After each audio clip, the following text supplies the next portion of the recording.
This is Shruti Khandelwal, welcome back to my YouTube channel. तो इस video में आपके मैथ्स के पेडागोजी के ये पेपर 2 के क्वेश्चंस होने वाले हैं, ठीक है। तो आप में से काफ़ी लोग डिमांड करते हैं कि पेपर 2 भी करवाओ, क्योंकि वो पेपर 2 की प्रिपरेशन ज़्यादा लोग नहीं कराते।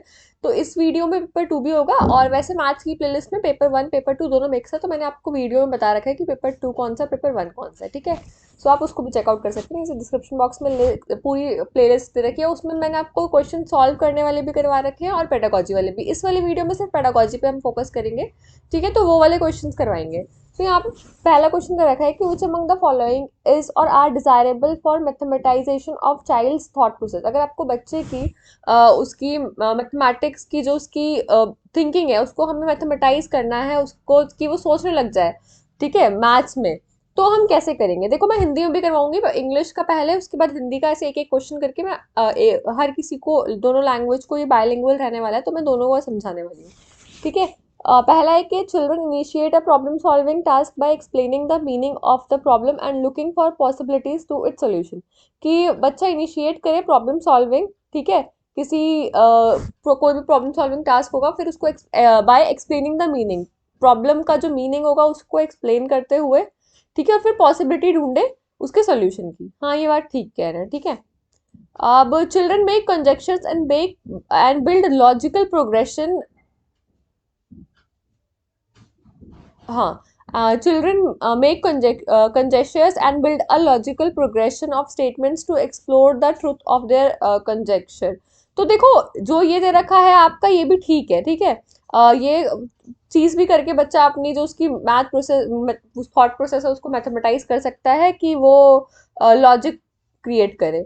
और यहाँ पर चिल्ड्रन रिकॉल द फॉर्मूला। अब देखो, ये सबसे बेकार चीज़ है कि फॉर्मूला रिकॉल करे और उसको, उसके लिए मतलब सॉल्यूशन को उसमें पुट करे, ठीक है, किसी सिंगल सॉल्यूशन, फिर ऐसे करके एक सिंगल सॉल्यूशन निकाल पाए।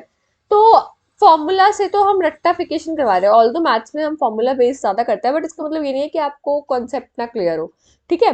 तो सिर्फ फॉर्मूला याद करें कि हाँ फॉर्मूला बेस्ड है, फॉर्मूला अप्लाई कर दे और आंसर आ गया। कुछ क्वेश्चंस फॉर्मूले से भी सॉल्व नहीं होते हैं, ठीक है। So this is what they are trying to say. यहाँ पे आपका जो ऑप्शन होने वाला है वो ए और बी सही होने वाला है, और वो फर्स्ट है, ठीक है। कभी कभी हमें क्या करना होता है, एक नेगेटिव चीज को हटा देना होता है, तो हमारा आंसर निकल जाता है। तो हमें नेगेटिव सबसे सही यही लग रहा था कि भाई फॉर्मूला क्यों रटना है बच्चों को, हम कॉन्सेप्ट क्लियर कर देंगे, फॉर्मूले अपने आप बन जाएंगे, ठीक है।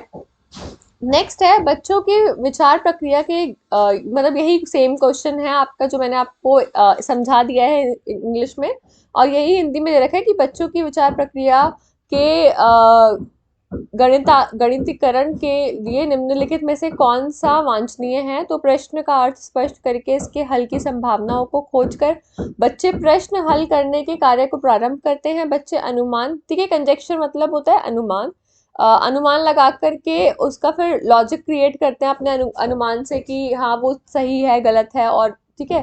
सो यहाँ पे तीसरा है कि बच्चे सूत्रों को स्मरण करके, मतलब फॉर्मूला याद करके। तो आपको मैंने बता दिया कि फर्स्ट और सेकंड आपके यहाँ पे सही रहेंगे, और थर्ड ऑप्शन आपका गलत हो जाएगा, ठीक है। तो आपका ए और बी सही हो गया। ना ये पूछा है, a famous mathematician George polio, ठीक है, ये आपका है। इसने 4 स्टेप दिए हैं, 4 step process of problem solving. इन्होंने एक वो दिए जिसकी 4 स्टेप ऑफ प्रॉब्लम सॉल्विंग है, प्रोसेस है पूरी। इस उसमें से कौन सा जो है वो पोलियास की प्रॉब्लम सॉल्विंग का प्लान नहीं है। तो जो पोलियास की प्रॉब्लम सॉल्विंग का प्लान है, यहाँ पे आपका अंडरस्टैंडिंग द प्रॉब्लम है, रिवाइज अ प्लान नहीं है, कैरी आउट अ प्लान है, लुक बैक है, ठीक है। अब आपको मैं बताती हूँ 4 स्टॉप जो है जॉर्ज पोलिया के क्या है,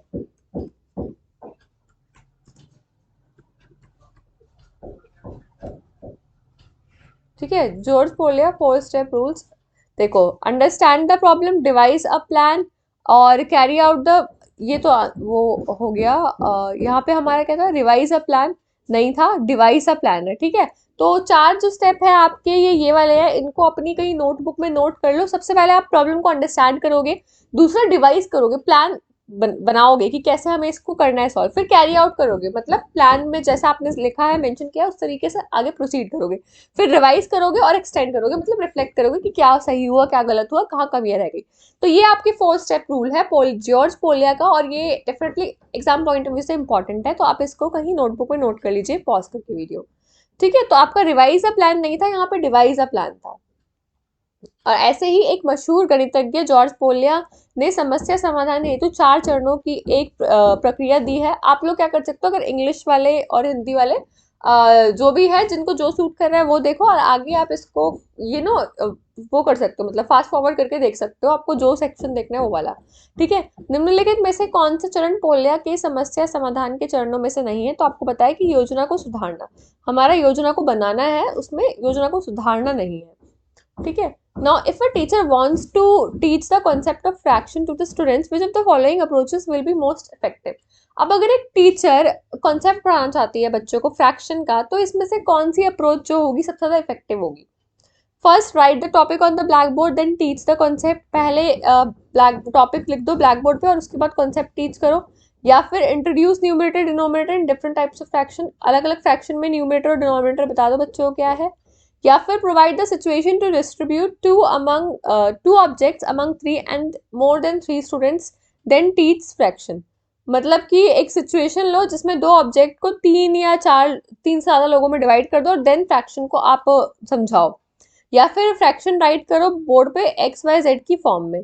ठीक है। और फिर आप पढ़ा दो बच्चों को फ्रैक्शन। तो इसमें से सबसे अच्छा मेथड कौन सा होगा? देखो इन सब सारे मेथड में से आपको दिख रहा होगा कि एक्टिव पार्टिसिपेशन यहाँ पे बच्चों का सबसे ज्यादा किसमें हो रहा है। बच्चे जहाँ पे कॉन्सेप्ट बिल्ड कर पा रहे हैं, एक्सपीरियंशियल लर्निंग हो पा रही है जहाँ बच्चों की, तो ये यही होगा हम, क्योंकि यहाँ पे सिचुएशन प्रोवाइड कर रहे हैं बच्चों को। ठीक है। कुछ चेक करिए एक्चुअली रिकॉर्ड हो भी रहा है या फिर नहीं हो रहा। यस, रिकॉर्ड हो रहा है। ठीक है। तो हम यहाँ पर सिचुएशन प्रोवाइड कर रहे हैं, तो डेफिनेटली ये हमारा लर्नर सेंटर्ड लर्निंग है, हमारी चाइल्ड सेंटर्ड लर्निंग है और एक्सपीरियंशियल लर्निंग है, कंस्ट्रक्टिविज्म, सारी चीजें ये थर्ड ऑप्शन फॉलो कर रहा है, इसीलिए हमारा सबसे अच्छा ऑप्शन ये हो जाएगा। ठीक है, कि हम एग्जाम्पल दे करके बच्चों को इन्वॉल्व करके सिखाएंगे। सिमिलरली यदि एक शिक्षक विद्यार्थियों को भिन्न की अवधारणा पढ़ाना चाहता है, तो निम्नलिखित में से कौन सा उपागम अधिकतम प्रभावी होगा? तो प्रकरण टॉपिक को सर्वप्रथम श्याम पट पर लिखने के बाद अवधारणा को बनाना, विभिन्न प्रकार के भिन्न में अंश एवं हर का परिचय देना, 2 वस्तुओं को 3 या 3 से अधिक विद्यार्थियों में वितरित करने की स्थिति उत्पन्न कर भिन्न को पढ़ाना। ठीक है। तो जैसा मैंने आपको बताया थर्ड ऑप्शन यहाँ पे आपका एकदम करेक्ट होगा, क्योंकि यहाँ पर हम वही हर बच्चे को इन्वॉल्व कर रहे हैं पढ़ाई में और यहाँ पे एग्जाम्पल देकर के हम उन्हें करवा रहे हैं। ठीक है। तो थर्ड ऑप्शन आपका सही हो जाएगा। नाउ ये पूछा जा रहा है, how can a teacher help his or her students with their misconception in mathematics? एक टीचर जो है वो कैसे बच्चों को हेल्प कर सकती है उसके मिसकंसेप्शन को दूर करने में बेसिकली। ठीक है। कैसे उस बच्चे के मिसकंसेप्शन जो है वो दूर हो सकते हैं। तो यहाँ पर एक मिनट, ये कब निकल गया। हाँ, तो यहाँ पर आपका क्या है कि ऑब्जर्व करके स्टूडेंट्स के वर्क को और टॉक उनसे बात करके असेस करके उनकी अंडरस्टैंडिंग ऑफ अ कॉन्सेप्ट। ठीक है। या फिर कुछ बुक्स सजेस्ट कर दो बच्चों को कि सिमिलर क्वेश्चन जिससे वो प्रैक्टिस कर सके। या फिर solving more questions using the procedure taught in class, एक से ज्यादा क्वेश्चन सॉल्व करना उसी प्रोसीजर से जो क्लास में बच्चों को करवाया गया है। या फिर इंटरफेयर ही ना करे, बच्चे अपने आप सीख लेंगे। तो आपको भी पता है सबसे अच्छा ऑप्शन आपका फर्स्ट है कि ऑब्जर्व करें बच्चों के वर्क को और उनसे बात करके उनकी असेस करें कि अंडरस्टैंडिंग ऑफ अ कॉन्सेप्ट, मतलब कि कहाँ गलत अंडरस्टैंड कर रहे हैं बच्चे, और फिर उसके बाद उनसे बात करके उनको एक अच्छी स्ट्रैटेजी से उनको वो मिसकंसेप्शन क्लियर कर सके। सबसे ज्यादा इंपॉर्टेंट हो कि ऑब्जर्व करो बच्चों के वर्क को कि गलतियां कर कहाँ रहे हैं, वो मिसकंसेप्शन हो कहाँ रही है, क्या उनके ऑल्टरनेटिव थॉट्स बन चुके हैं, और उनसे बात करके उनकी असेस करो उनकी कॉन्सेप्ट कैसी अंडरस्टैंडिंग है। ठीक है। तो फर्स्ट ऑप्शन अभी यहाँ पे आपका सही होगा। ऐसे ही एक अध्यापक अपने छात्रों की गणित की भ्रांतियों को दूर करने में कैसे सहायता कर सकता है? देखो मैं हिंदी मीडियम से नहीं हूँ, मैं इंग्लिश मीडियम से हूँ। ये काफी लोग मेरे से बोलते हैं कि प्लीज आप हिंदी में भी बताया करो, इस वजह से जस्ट इसलिए मैं आपको हिंदी में भी बता रही हूँ, रोक करके अच्छे समझा रही हूँ जितना मेरे से हो पा रहा है। अदरवाइज मेरा इंग्लिश मीडियम था, आप लोगों के साथ हिंदी में तो मैं भी सीख रही हूँ, मुझे भी इतना अच्छे हिंदी में नहीं आता है। ठीक है। बट वही है कि आपको जिससे जो सीखने को मिल जाए उतना अच्छा है। अगर आपको लग रहा है कि आपको ये हिंदी वालों को भी ये लेक्चर हेल्पफुल लग रहा है, तो बिल्कुल आपके लिए ही अच्छी बात है ये। तो नौ विद्यार्थियों के कार्य को निरीक्षण करने और उनके बात करने की उनकी अवधारणा की जानकारी का आकलन करके। ठीक है। जैसा बताया आपको कि हम बच्चों से बात करेंगे, उनको कहाँ दिक्कत हो रही है, कहाँ प्रॉब्लम हो रही है, ये सब चीजें समझेंगे। उससे समझ में आ जाए कि बच्चों की ना प्रॉब्लम कहाँ है, वो गलत कहाँ सोच रहे हैं, और फिर हम ठीक कर देंगे उसे। अब एक मिडिल स्कूल टीचर है, वो क्या करती है, उसने 15 टाइल्स अपनी क्लासरूम में लाई है और उसने फॉलोइंग इंस्ट्रक्शन दी है कि arrange 15 tiles in all possible rectangular arrays, which of the following concepts can be taught through this activity. अब देखो 15 टाइल ले आई टीचर, 15 टाइल को रेक्टेंगुलर एरे में उसने जितने में कर सकते हो उसने में उसने बोला कि तुम इसको अरेंज करो, ठीक है। अब इससे वो क्या क्या सिखा सकती है, ठीक है। देखो अब वो इससे बच्चों को सिखा सकती है, एक तो देखो पेरीमीटर सिखा सकती है ना, एरिया भी सिखा देगी, क्योंकि पेरीमीटर 15 टाइल्स हैं, ऐसे ऐसे ऐसे ऐसे करके जैसे भी लगाएंगे तो उसका कुछ ना कुछ पेरीमीटर होगा उस जगह का, चाहे बच्चे ऐसे लगाएं, चाहे बच्चे ऐसे लगाएं, चाहे बच्चे एकदम टेढ़ा करके लगाएं, ऐसे रोम्बस ही बना दें, कुछ भी हो, ठीक है। तो उसका एक पैरामीटर होगा, एक एरिया होगा और फैक्टर्स। 15 टाइल्स है, ठीक है, 15 टाइल्स को कैसे अरेंज करना है, फैक्टर्स की बात कर रहे हैं हम यहाँ पे। सो यहाँ पे आपका जो ऑप्शन हो जाएगा एकदम सही होगा, जो वो सेकंड ऑप्शन होगा कि फैक्टर्स, एरिया, पेरीमीटर, ठीक है। सेम यहाँ पर मैंने आपको हिंदी में बता दिया कि 15 टाइल्स हैं, उनको हमें लगाना है, तो इससे हम बच्चों को क्षेत्र, गुणन गुणनखंड और परिमाप, ये तीनों चीजें सिखा सकते हैं। नेक्स्ट है miss Suparna brings in some concrete materials like sets of wooden cubes, sets of tiles of squares, semicircular and circular shapes to her class. She asked students various questions like, अब मिस सुपर्णा जो है उन्होंने class में concrete material लेकर के आई है, जैसे कि जो बच्चे छू करके समझ सकते हो, वुडन क्यूब्स ले आई, वो स्क्वायर टाइल्स ले आई है, सेमी सर्कुलर और सर्कुलर शेप ले आई है क्लास में। अब इससे she asked students various questions like, इससे उसने बच्चों से कैसे क्वेश्चंस पूछे होंगे, join two square tiles side to side without overlap with shape will it form, ठीक है। क्या वो ये क्वेश्चंस, अच्छा ये सारे क्वेश्चंस उन्होंने पूछे हैं और यहाँ पे पूछा जा रहा है कि she can use this activity to identify individual differences among her learners in there. हाँ, तो ये सारे क्वेश्चन जैसे कि बच्चों को बोल दे कि आप स्क्वायर टाइल्स को, टू स्क्वायर टाइल्स को ओवरलैप बिना करे अरेंज करो और देखो कि आप कौन सी शेप फॉर्म हो रही है। टू आइडेंटिकल क्यूब्स को फेस टू फेस रखो और देखो कौन सी शेप आपकी फॉर्म हो रही है, यहाँ पे तो क्यूबॉइड फॉर्म हो जाएगा, ठीक है। और यहाँ पे बोला है कि टू आइडेंटिकल स्क्वायर टाइल्स को टेक फ्यू आइडेंटिकल, टू नहीं फ्यू, ठीक है, कुछ आइडेंटिकल स्क्वायर टाइल्स लो और देखो कि इससे कितने, how many of these will be needed to form a larger square, और कितनी टाइल्स हमें चाहिए होगी जिससे हम बड़ा स्क्वायर बना सके।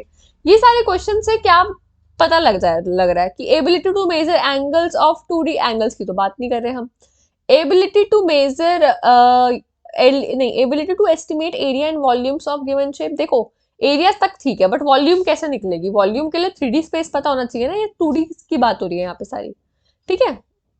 यहाँ पे ability to use spatial, yes spatial reasoning, space की बात हो रही है, prediction, visualization in problem solving situation, ये इसकी बात हो रही है, क्योंकि आप एरिया और इन सब की जब मेंसुरेशन की बात होती है तो वो स्पेशल रीजनिंग में आपका आ जाता है, ठीक है।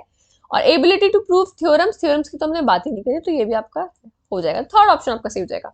सिमिलरली यहाँ पे मैंने आपको बताया कि टीचर ने ये अपना आपके ये सब चीजें लेकर के आई थी क्लासरूम में और उसके बाद उसने बच्चों से ये सारे के सारे क्वेश्चंस पूछे जो मैंने आपको ऊपर समझा दिए, तो इससे वो क्या माप सकती है बच्चों को, तो यहाँ पर वो थर्ड ऑप्शन आपका सही हो जाएगा कि ये सारी चीजें वो माप सकती है बच्चों की, ठीक है। Now, while teaching data handling to class 8 students, a teacher has used the activity survey of socio-economic status of the families of a nearby village. तो क्लास 8 के स्टूडेंट्स को एक टीचर ने एक एक्टिविटी यूज करी है, survey of socio economic status of the families, तो मतलब उनका इस बात पे कि सोशली और इकोनॉमिकली स्टेटस क्या है फैमिलीज का, ठीक है, किसी नियर बाय विलेज में। तो इसका, इस एक्टिविटी का पर्पस क्या है, कनेक्ट करें बच्चों के क्लासरूम एक्सपीरियंस को with the real world outside experience, yes it is true. To observe different shapes in surrounding, shapes की बात नहीं करिए यहाँ पे, तो हम सोशियो इकोनॉमिक स्टेटस की बात करें तो शेप कहाँ आ जाएगी। To provide opportunity to students to collect information from the field, yes opportunity provide कर रही है कि फील्ड इन्फॉर्मेशन कैसे लेते हैं, सर्वे बनाएंगे तो उसको बार ग्राफ पे या फिर किसी पे भी पाई चार्ट पे, किसी बहुत सारे फॉर्म में आप उसको रिप्रेजेंट कर सकते हो, तो ए एंड सी आपका यहाँ पे ऑप्शन एकदम सही हो जाएगा, ठीक है।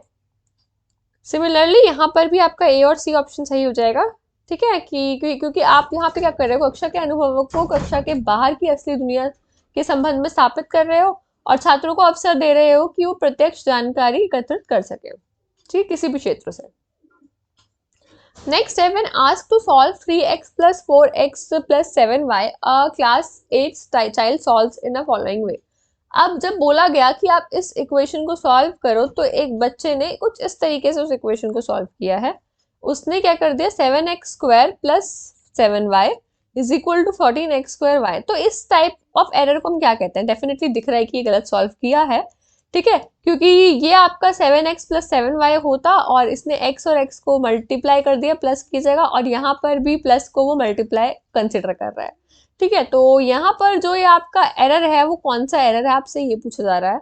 तो यहाँ पर आपका जो ये एरर है, कॉन्सेप्चुअल एरर है, जैसे कि आपको बताया कि उसकी कॉन्सेप्ट क्लियर नहीं है, प्लस यहाँ पे जहाँ प्लस लिखा होता है तो वहाँ प्लस होता है, उसने उसको मल्टीप्लाई कर दिया है, ठीक है। तो दिस इज कॉन्सेप्चुअल एरर। सारे के सारे क्वेश्चंस जो रहेंगे उन सब में सारी की सारी गलतियां होंगी, ऐसे कोई भी क्वेश्चन है। प्रोसीजरल एरर होता तो वो प्रोसीजर में होता कि भाई करते करते इस जगह पे गलती हो रही है, लेकिन यहाँ पे कॉन्सेप्ट ही गलत है, ठीक है। और केयरलेसनेस वाला आपका वो होता कि एक क्वेश्चन में गलती हो गई है कैलकुलेशन टाइप वाली, आगे उस क्वेश्चन में नहीं होगी, ठीक है। तो यहाँ पर आपका जो ये है, ये संकल्पनात्मक त्रुटि है। You can see how good my Hindi is, ठीक है। सो यहाँ पे a circle can be drawn with any centre and any radius according to Euclid the statement is dash, ठीक है। तो यहाँ पर एक सर्कल जो है उसको आप ड्रॉ कर सकते हो किसी भी सेंटर से विद एनी रेडियस। तो यूक्लिड की इस बात को, इस स्टेटमेंट को हम क्या कहते हैं, ये पूछ रहा है। इसको पॉस्टुलेट कहते हैं, ठीक है। This is your postulate. और ये ना आपके एग्जाम में क्वेश्चंस पूछ जाएंगे, आपकी एक्सियोम की डेफिनेशन और थ्योरम की, हाइपोथेसिस की, तो आपको ये सारी पता होनी चाहिए, ठीक है। फिलहाल तो आपका जो ये ऑप्शन है, इसका सेकेंड ऑप्शन आपका सही है, जो भी ये क्वेश्चन है। Now, students on mathematics anxiety among students, studies on mathematics anxiety among students have revealed that mathematics anxiety is also prevalent among students who are high achievers in mathematics. The mathematics anxiety goes unnoticed among such students because तो ये कहा जा रहा है कि जो mathematics anxiety होती है ना, कि मैथ्स को लेकर के जो एंजाइटी होती है कि क्वेश्चन सॉल्व करने की और एकदम अच्छा स्कोर करने की, पास हो जाने की, हर बच्चे के लिए डिफरेंट होती है, जिसकी जिसकी जो नीड्स हो। तो ये माना गया है कि मैथमेटिक्स एंजाइटी अचीवर्स में भी होती है, जो बहुत अच्छे होते हैं मैथ्स में उसमें भी होती है, लेकिन उनकी दिख नहीं पाती, नजरअंदाज इसलिए हो जाती है क्योंकि because these students perform well at test, hence teacher and parents only look at their performance, not emotional factors. देखो भाई, बात तो सही कह रहे हैं कि हाँ, क्योंकि बच्चे ये अच्छा स्कोर करते हैं एग्जाम में, और इसलिए पेरेंट्स सिर्फ परफॉर्मेंस देखते हैं, इनकी इमोशनल फैक्टर्स पे ध्यान नहीं देते। High achievers overcome mathematics anxiety, देखो ओवरकम की बात ही नहीं कर रहे हैं हम, on their own without letting anyone know. तो ऐसा तो कुछ भी नहीं है कि वो खुद ओवरकम कर लेते हैं, और हर बच्चा अलग होता है, तो हर बच्चा कुछ हो सकता है खुद कर भी ले, but anxiety is not something कि वो ओवरकम कर ही लेगा हर बच्चा, ठीक है। Now, mathematics anxiety among high achievers subsides over the period of time by solving more complex questions. ऐसा कुछ भी नहीं है, जितने कॉम्प्लेक्स क्वेश्चन आएंगे, अगर बच्चा कहीं अटक गया तो और एंजाइटी होने लग जाएगी उसे। और mathematics anxiety is irrelevant for high achievers in mathematics. तो ये स्टेटमेंट ही गलत है भाई, हम ऊपर बात कर रहे हैं कि मैथमेटिक्स एंजाइटी होती है, तो फिर इररिलेवेंट कैसे हो गई, ठीक है। तो यहाँ पे फर्स्ट ऑप्शन आपका इधर सही हो जाएगा कि ये विद्यार्थी परीक्षा में अच्छा प्रदर्शन करते हैं, अतः अध्यापक और माता पिता संवेगात्मक कारकों को ना देखते हुए केवल उनका प्रदर्शन भी देखते हैं। इसी के साथ मैंने आपके ये क्वेश्चंस करवा दिए हैं, आपके पेडागोजी के, मैथ्स के। और देखो यार, मैथ्स की पेडागोजी अगर मैं बताऊं आपको, पेपर 2 की थोड़ी डिफरेंट है, पेपर 1 की बहुत इजी है, पेपर 2 की थोड़ी सी डिफरेंट है। सो मैं क्वेश्चंस में, देखो मैथ्स की प्लेलिस्ट में आपको दोनों मिल जाएंगे, ठीक है, पेपर 1 पेपर 2। और पेपर 1 की, अगर आप पेपर 2 देने वाले हो ना, तो पेपर 1 की पेडागोजी भी करके जाओ, क्योंकि पेपर 1 की पेडागोजी से भी क्वेश्चंस आ सकते हैं। और अगर आप पेपर 1 वाले हो तो इतना पेपर 2 की पेडागोजी करने की जरूरत नहीं है, but again same thing, questions कहीं से भी आ सकते हैं। तो कोई गलत चीज नहीं है कि अगर आप पेपर 1 की और पेपर 2 की पेडागोजी कर रहे हो तो कर जाओ, देखो क्वेश्चंस कैसे भी हो सकते हैं, ठीक है। एग्जाम में एक लेवल अप भी चला गया आपका पेपर तो सही होगा। तो अगर आपको लग रहा है कि अगर आपको अच्छा स्कोर करना है तो आप अपनी लर्निंग को एक्सटेंड कर सकते हो, ठीक है। फिलहाल के लिए इतना ही इस वीडियो के लिए। आपसे मिलती हूँ मैं अगली वीडियो के साथ, अगले सब्जेक्ट के साथ, और तब तक के लिए आप प्लेलिस्ट चेकआउट कर सकते हैं। प्लेलिस्ट में आपको सब कुछ मिल जाएगा, मैराथन सेशन देखो, मैराथन की भी लिस्ट आपको प्लेलिस्ट नीचे डिस्क्रिप्शन बॉक्स में मिल जाएगी, मेरे टेलीग्राम से बिल्कुल जुड़ जाना, ठीक है। सो मिलता है अगली वीडियो के साथ, टिल देन गुड बाय।